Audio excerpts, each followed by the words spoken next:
এই দীর্ঘ কারাজীবনে মানে কারাগারের এটা তো দুঃসহ স্মৃতি।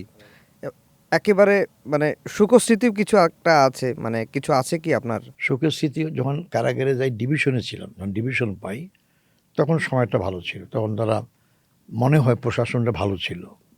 এটা কিন্তু কারাগার আমার জীবনটা অভিজ্ঞতা হলো, সরকারের চেয়ে প্রশাসন নির্ভর করে কিভাবে তারা বন্দীদের সাথে আচরণ করবে।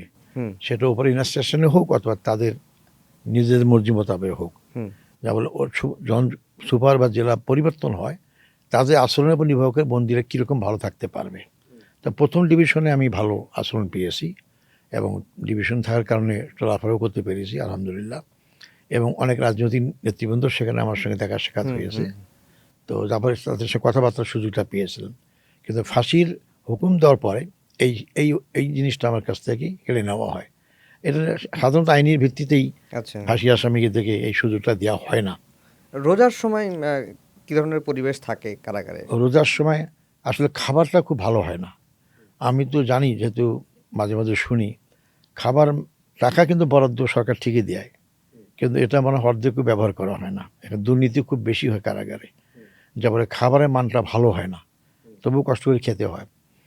তবে একটা সুযোগ ছিল যখন ডিভিশনে ছিলাম, আমরা যখন ক্ষমতার শেষ দিকে ক্ষমতা ছেড়ে দেই, তখন আমরা একটা আইন করেছিলাম কারাগারে ফ্যান দেওয়ার জন্য এবং ক্যান্টিন চালু করার জন্য, যারা নিজস্ব উদ্যোগে টাকা খরচ করে ক্যান্টিন থেকে খাবার সংগ্রহ করতে পারে।